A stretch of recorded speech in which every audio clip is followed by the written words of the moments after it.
여러분 안녕하세요. 새로운 한 주간을 맞이하게 되었습니다. 이번 주간에도 주님이 주실 은혜를 기대하며 주의 은혜가 여러분 심령 가운데 가득한 한 주간이 됐으면 좋겠습니다.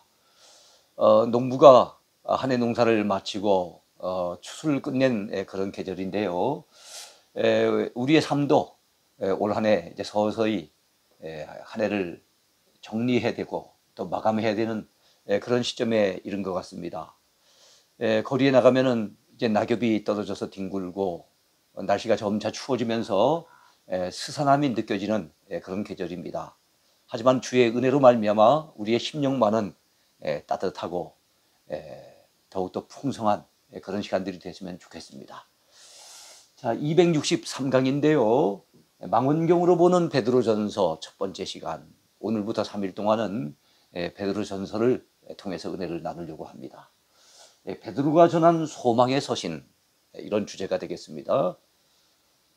자, 베드로전서 들어가기인데요. 서론 부분을 함께 먼저 살펴보겠습니다.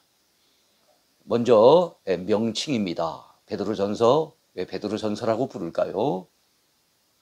베드로전서의 헬라 원전의 명칭은요, 베드로의 첫 공동서신입니다. 자, 베드로가 성경 66권 가운데 그의 저작을 통해서 남긴 서신은 두 권입니다. 베드로전서와 베드로후서. 그 가운데 베드로가 쓴 첫 번째 공동서신이 바로 이 베드로전서입니다. 자, 베드로전서 역시 발신자 중심으로 그렇게 이름이 붙여졌어요. 베드로가 보냈기에 첫 번째 보냈기에 베드로전서입니다. 두 번째 보내면 베드로후서라고 부르는 거죠. 자, 두 번째는 저자와 수신자입니다. 자, 저자 베드로는 누굴까요? 그리고 베드로가 전한 이 첫 번째 서신을 받은 수신자들은 어떤 사람들이었을까요?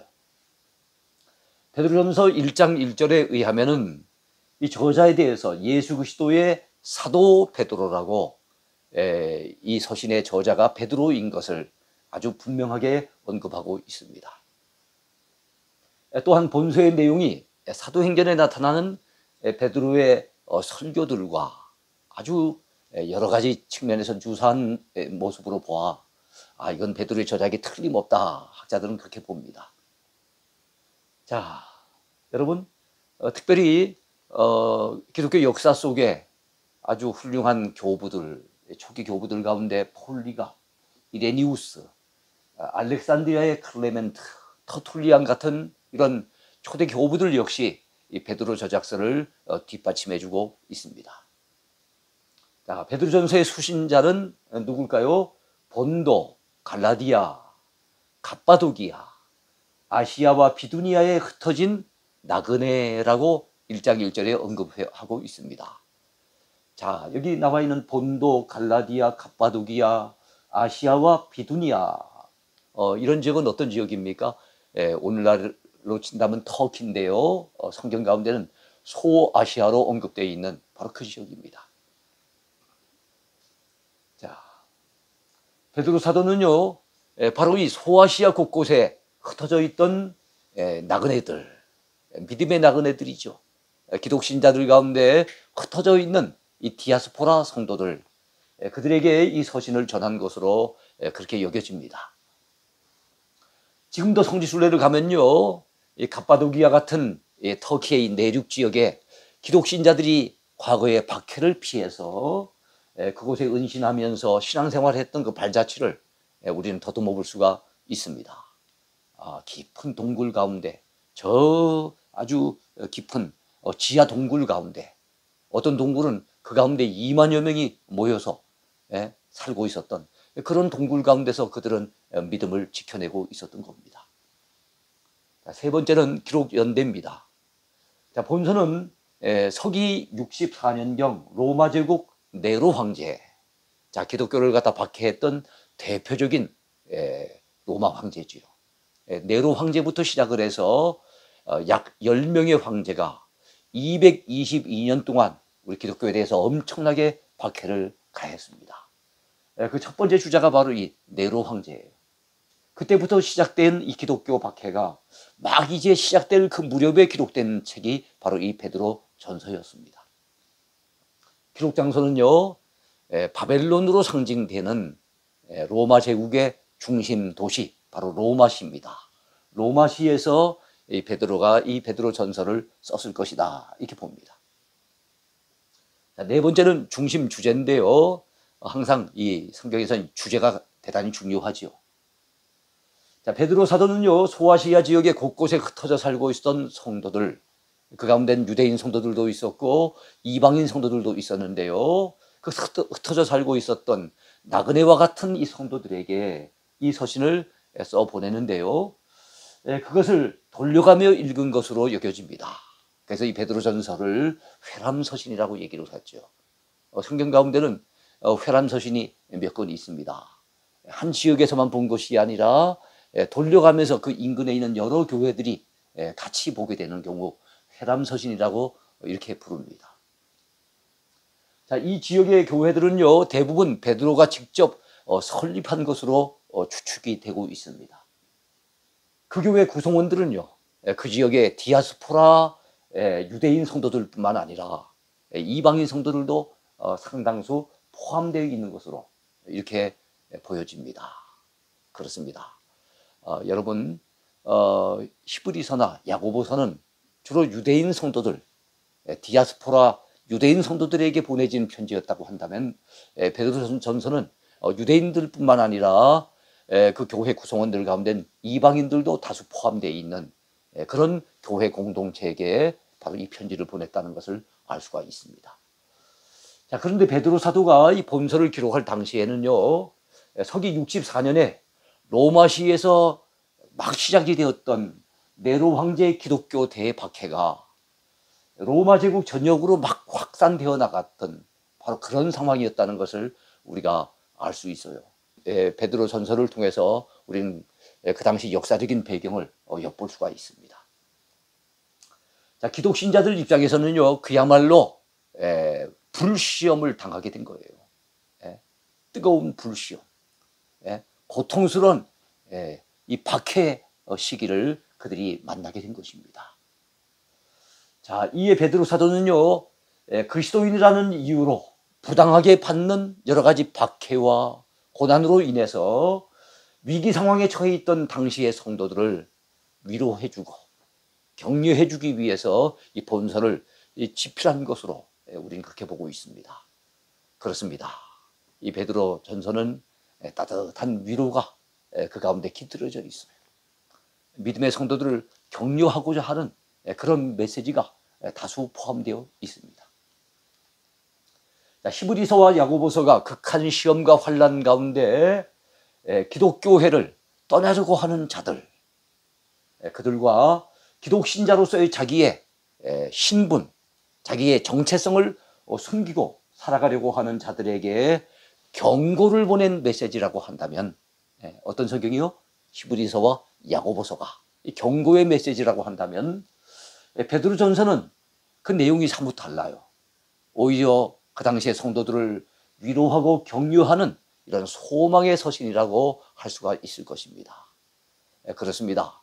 히브리서는 경고의 메시지예요. 야고보서도 경고의 메시지예요. 히브리서 같으면은 보다 안전한 신앙의 터전을 찾기 위해서 기독교회를 떠나서 옛날 그들이 가지고 있었던 유대교라고 하는 옛 종교로 돌아가려고 하는 디아스포라 유대인들에게 전해주는 경고의 메시지였어요.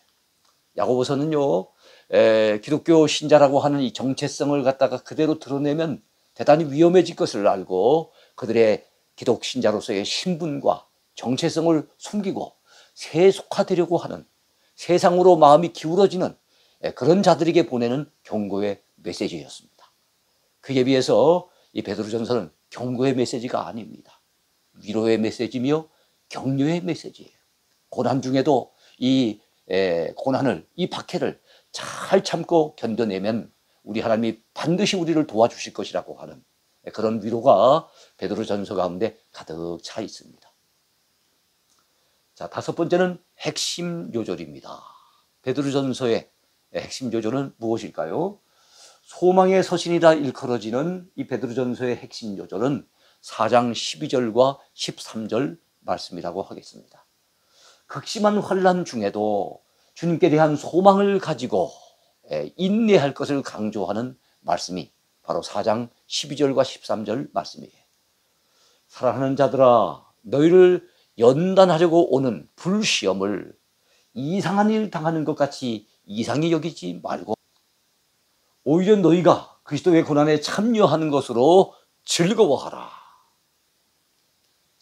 이는 그의 영광을 나타내실 때 너희로 즐거워하고 기뻐하게 하려 함이라. 이렇게 말씀하고 있습니다. 그렇습니다. 그 당시에 고난을 당하고 있었지요. 예수 믿으면은 오히려 복을 받고 잘 되어야 되는데 고난을 당하고 박해를 당하니까 이게 웬일인가 싶어서 이상한 일을 당하는 것처럼 그래서 굉장히 참 영적으로 방황하는 그런 자들이 많이 있었다는 거예요. 근데 이것을 이상히 여기지 말고 우리에게 하나님께서 우리를 연단하시려고 우리의 신앙의 시련을 통해서 우리 믿음을 연단케 하시려고 주시는 불시험인 것을 알고 오히려 기뻐하고 즐거워하라고 베드로 사도는 그렇게 가르쳐 주었습니다. 여섯 번째는 책의 특징입니다. 베드로전서는 어떤 특징을 지니고 있을까요? 첫 번째는 기독교 교리에 대한 다양한 언급이 나타나고 있습니다. 삼일체 하나님의 구원 사역에 대해서 1장과 2장에 언급되어 있습니다. 창조론에 대해서 4장 19절에 말씀하고 있고요. 기독론에 대해서도 1장, 2장, 3장, 5장에 여러 차례 언급이 되고 있습니다. 그리고 구원론에 대해서도 2장과 3장에 언급되어 있어요. 교회론에 대해서도 2장, 5장에 역시 언급이 되어 있습니다. 그리고 종말론, 종말론에 대한 언급도 1장과 그리고 4장과 5장 등등에 언급이 되어 있습니다. 그러니까 굉장히 교리적인 내용이 풍부하게 담겨져 있는 서신, 그것이 바로 이 베드로 전서입니다. 두 번째 특징이 있는데요. 그것은 구약의 예언의 말씀이 다른 서신서에 비해 많이 등장하고 있다는 것입니다. 그것은 본서의 저자가 유대인의 사도로 알려져 있는 베드로이기 때문에 갖게 되는 그런 특징이라고 볼 수 있습니다. 우리 바울을 이방인의 사도라고 한다면 베드로를 유대인의 사도라고 하지 않습니까? 그러니까 유대적인 배경을 가지고 있다 보니까 구약 성경을 많이 인용한 것을 알 수가 있습니다. 베드로는 본서에서 구약 예언의 말씀을 여러 차례 인용을 하면서 그 예언이 예수 그리스도에 의해서 온전히 성취된 사실을 강조하고 있습니다. 이렇게 여러 차례 언급하고 있어요. 바로 예수 그리스도에 의해서 구약 성경에 예언되었던 그 말씀이 그대로 온전히 성취되었다는 사실을 강조하고 있습니다. 자, 그리고 세 번째 특징인데요. 이 베드로전서의 세 번째 특징 무엇일까요? 예수 그리스도의 직접적인 말씀과 교훈에 대한 언급이 자주 등장한다는 거예요. 예수님이 직접적으로 들려주셨던 말씀 그리고 교훈 이런 것들이 많이 언급되는 이유가 무엇입니까? 바로 예수님을 가까이에서 모셨던 수제자, 바로 베드로가 예수님의 수제자라는 것을 생각한다면 예수님에 대한 많은 교훈들이 여러분 많이 담겨 있다는 것은 그건 아주 자연스러운 일이라고 볼 수 있겠습니다. 일곱 번째는 별명입니다. 이 별명을 들어보면 베드로전서가 어떤 책인 것인지 우리가 그 특징을 잘 또 알 수가 있습니다. 베드로전서의 별명은요, 소망의 서신입니다. 소망의 서신, 가장 대표적인 소망의 서신이에요. 위로의 서신이며 또한 격려의 서신이기도 합니다. 성경 가운데 믿음의 서신이라고 불려지는 그런 책이 있어요. 그게 바로 히브리서입니다. 그 가운데 히브리서 11장을 믿음장이라고 얘기를 하고 있죠. 그래서 히브리서는 율법보다는 율법에 의한 의보다는 바로 믿음을 대단히 강조하고 있는 그런 내용입니다. 자, 그래서 믿음의 서신 하면 히브리서인 것처럼 소망의 서신 하면 베드로전서인 거예요. 환난 중에 있는 성도들을 위로하고 격려하기 위해서 써보냈던 이 베드로전서의 내용 속에는 정말로 하나님이 우리에게 전해주시는 놀라운 소망이 가득 차 있습니다. 베드로전서를 읽어 나가다 보면은 정말로 주 안에서 따뜻한 이 소망을 우리는 느낄 수가 있어요. 그리고 사랑의 서신이 있는데 이 사랑의 서신은 요한 1서입니다. 아직은 우리가 공부하지 않았죠. 사도 요한이 썼던 요한 1서, 이것을 사랑의 서신이라 그래요. 하나님은 사랑이라고 하면서 사랑에 대한 언급이 엄청 많이 나오는 것이 바로 요한 1서입니다. 그리고 그 요한 1서, 2서, 3서, 요한복음, 요한계시록을 쓴 사도 요한 역시 사랑의 사도라고 하는 그런 별칭이 있습니다. 자, 본서는 박해를 당하고 있는 소아시아 지역의 성도들에게, 이 소아시아는 오늘날의 터키가 아니겠습니까? 그 지역에 살고 있었던 성도들에게 고난을 믿음으로 인내하라고 가르치면서 그리할 때 주어지는 천국의 영광, 그리고 하나님 앞에 받게 될 상급에 대해 언급함으로써 수신자들에게, 이 편지를 받는 성도들에게 위로를 전해주고 소망을 안겨주고자 해서 기록한 책이라고 볼 수 있습니다. 그렇습니다.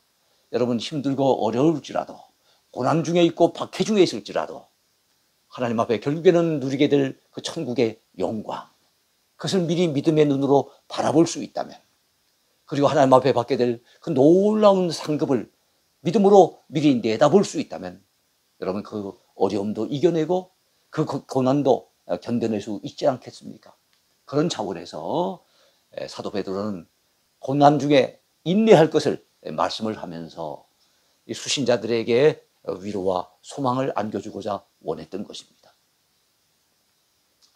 자, 야고보서가 산 믿음을 강조했다면 베드로전서는 산 소망을 강조하고 있습니다. 여러분, 야고보서에 의하면은 행함이 없는 믿음은 죽은 믿음이라고 했잖아요. 그렇지 않습니까? 그래서 행함이 없는 믿음은 죽은 믿음이기 때문에 산 믿음이 어떤 믿음입니까? 행함이 따라주는 믿음, 주의 말씀에 순종하는 믿음, 생각 속에만 믿는 믿음 말고요, 마음 속에만 간직한 믿음 말고요, 입술로만 믿는 그런 믿음 말고요, 바로 행함이 있는 그런 믿음을 산 믿음이라고 강조한 것이 바로 야고보서였어요. 그렇다면 여러분, 베드로전서가 강조하는 것은 무엇입니까? 산 소망입니다. 산 소망. 살아계신 하나님께 소망을 두는 것이기 때문에 산 소망입니다. 부활하신 예수님, 죽음의 근세를 깨뜨리시고 부활하신 예수님으로 말미암아 생긴 소망이기 때문에 산 소망입니다. 하나님의 항상 있고 살아있는 말씀으로 말미암아 거듭나서 그래서 간직하게 된 소망이기 때문에 또한 산 소망인 거예요. 그래서 베드로 전서를 통해서 사도 베드로는 우리 기독 신자들이 간직한 소망은 죽은 소망이 아니라 산 소망인 것을 대단히 강조하고 있습니다. 자, 8번째는 구조 분석입니다. 자, 베드로 전서는 어떤 구조로 이루어져 있을까요? 이 구조 분석을 쭉 살펴보면은 베드로 전서는 이렇게 말씀이 전개되고 있구나 하는 그 밑그림을 우리는 그려볼 수가 있습니다. 자, 먼저는 1장의 내용인데요. 신자들이 당하는 여러 가지 시험과, 그러나 그 시험 속에서 간직하게 되는 산 소망에 대한 언급이 나와 있습니다. 자, 예수 그리스도의 부활과 우리의 산 소망. 아까도 말씀드렸지만은 우리가 간직한 소망은 죽은 소망이 아니에요. 산 소망입니다. 그런데 이 산 소망은 예수 그리스도의 부활과 밀접한 관련이 있어요. 여러분, 주님이 십자가 달려 죽으시고 끝났다고 한다면 우리 기독신자에겐 무슨 소망이 있겠습니까? 주님이 죽으셨는데, 우리가 믿고 의지하시는 주님이 죽어서 끝이 나버렸는데 무슨 소망이 있겠어요? 그런데 주님이 죽으셨다가 사흘 만에 다시 사셨기 때문에, 부활하셨기 때문에, 그 부활하신 주님이 우리 곁에 지금도 동행하고 계시기 때문에 그 주님을 믿고 의지하는 가운데 간직한 이 소망은 죽은 소망이 아닌 겁니다. 산 소망인 거죠. 이것을 베드로 사도는 대단히 강조했습니다. 자, 그리고 우리가 간직한 이 믿음은 금보다 더 귀한 믿음이라고 1장 5절에서 7절까지 사이에서 베드로는 강조합니다. 우리가 간직한 믿음은 금보다 더 귀하대요. 여러분, 세상에 금은 참 귀한 거지요. 그래서 값비싼 것의 대명사가 금입니다. 그래서 굉장히 가치 있는 그런 존재를 얘기할 때 금에 대해서 언급을 해요. 근데 금보다 더 귀한 것이 있는데 그것이 우리가 간직한 믿음이랍니다. 금도 그냥 금이 되는 것 아니죠. 순금이 이루어지려고 한다면은 여러분 그 뜨거운 풀무불 속에 1500씩이나 되어지는 굉장히 뜨거운 풀무불 속에 그 불순물이 섞여 있는 바로 그 금강석을 갖다 집어넣어서 완전히 그 속에서 불순물을 빼내버리고 순금을 갖다가 추출해내지 않습니까? 그래서 24K 순금이 나오잖아요. 마찬가지로 믿음도 그냥 여러분 좋은 믿음이 되는 게 아니에요. 순수한 믿음이 되는 게 아닙니다. 온전한 믿음이 되는 게 아니에요. 믿음이 정말로 온전한 믿음, 순수한 믿음이 되려고 한다면은 불같은 시험을 잘 견뎌내고 이겨내고 그 가운데 연단을 받아야만 여러분 정말 순수한 믿음의 소유자가 될 수 있는 거예요. 근데 이 믿음은 금하고는 비교할 수 없을 만큼 너무나도 소중한 금보다 더 귀한 믿음이라고 사도 베드로는 강조를 했습니다. 자, 믿음의 결국은 영혼의 구원을 상징합니다. 왜 여러분 믿음이 금보다 더 귀합니까? 믿음의 결국이 영혼의 구원을 받는 것이기 때문에 그렇습니다. 이런 내용이 1장 8절부터 12절까지 나와요. 그렇습니다. 우리는 지금 예수님을 믿고 있지요. 그 믿음의 결말이 무엇입니까? 우리 영혼의 구원입니다. 우리가 주님을 믿고 믿음으로 살면은 결국 우리는 구원받아 천국에 가고 천국에서 영생을 누리게 될 것입니다. 그 때문에 여러분 우리에게 천국과 구원과 영생을 주는 이 믿음이라고 하는 것은 금보다도 귀한 너무나도 소중한 것인 걸 알 수가 있어요. 이 믿음을 포기할 수가 없는 겁니다. 어떤 시련이 와도 이 믿음은 지켜내야 되는 겁니다. 어떤 어려운 문제가 있어도 이 믿음만은 빼앗겨서는 안 되는 것입니다. 그래서 사도 베드로는 우리가 간직한 이 믿음이 너무너무 소중한 것을 강조했습니다. 신자가 고난 중에도 가져야 할 믿음의 태도에 대해서 2장부터 5장까지 얘기를 하고 있습니다. 여러분, 우리가 고난 중에 있지만, 환난 가운데 있지만, 박해를 당하고 있지만, 그럼에도 불구하고 우리는 산 소망을 가진, 그리고 영혼을 구원할 바 참된 믿음을 가진 그런 신자이기에 어떤 환경 속에서든지 우리는 거룩한 삶을 살아가야 한다고 베드로 사도는 강조했습니다. 거룩한 삶이 어떤 삶입니까? 세상과 구별된 삶. 세속의 불신자들과 같지 아니하고 그들의 삶과 구별된 모습. 그것이 바로 이 거룩한 삶이거든요. 그리고 순전하고 신령한 젖을 사모하라고 말씀하고 있습니다. 여러분 이 땅을 살아갈 때 때로는 힘들고 믿음 지키려고 하니까 때로는 지치고 그럴 때가 있잖아요. 그 당시 성도들도 얼마나 힘들었겠습니까? 그리할 때 우리가 영적으로 힘을 내야 되겠는데 우리 영혼의 힘을 북돋워주는 우리 영혼의 양식 그게 무엇이겠습니까? 순전하고 신령한 젖 바로 하나님의 말씀인 거예요. 하나님의 말씀은 순전한 말씀이며 하나님의 말씀은 우리 영혼의 새 힘을 공급해주는 바로 신령한 젖과 같은 말씀이에요. 그 말씀을 사모하라고 사도 베드로는 그렇게 강조했던 것입니다. 그리고 2장 4절부터 12절까지 보면은요, 사도 베드로는 우리를 거룩한 제사장이라고 언급을 합니다. 우리의 정체성, 기독신자의 정체성을 잃어버리면 안 되는데 우리는 하나님 앞에 신령한 제사를 드릴 거룩한 제사장이 되어야 한다고 말씀하고 있습니다. 아까는 신령한 젖에 대해서 얘기를 했죠. 신령한 젖인 하나님의 말씀을 사모하라고 얘기했는데 이번엔 신령한 제사를 언급하고 있습니다. 아무리 환난을 만나도 아무리 박해를 당해도 아무리 시험이 많아도 그러나 하나님 앞에 날마다 신령한 제사를 올려드리는 거룩한 제사장이 되라고 사도 베드로는 그 당시 성도들에게 오늘을 살고는 우리들에게 강조하고 있는 것입니다. 그 내용이 2장 4절부터 12절까지 나와 있습니다. 그 다음에 이번에는 그리스도의 발자취를 따라가라고 2장 18절부터 25절까지 강조하고 있어요. 여러분 그 당시 성도들이 뭘 당했다 그랬습니까? 고난을 당했다 그랬어요. 시험을 만났다 그랬어요. 박해를 당한다 그랬어요. 그런데 그때 누구를 바라봐야 됩니까? 바로 믿음의 주요 또한 온전케 하신 이인 예수님을 바라봐야 되잖아요. 그 주님이 어떤 분이십니까? 바로 십자가의 고난의 길을 묵묵히 걸어가신 분 아닙니까? 예. 주님께서는 누구든지 나를 따라오려거든 자기 십자가를 지고 나를 따르라고 말씀하신 바가 있잖아요. 그래서 주님이 걸어가신 그 길, 고난의 길이지만 그 주님의 그 발자취를 따라서 힘들고 어려워도 끝까지 주님을 따라가야 할 것을 사도 베드로는 강조를 했어요. 그런 내용이 2장 18절부터 25절까지 나와 있습니다.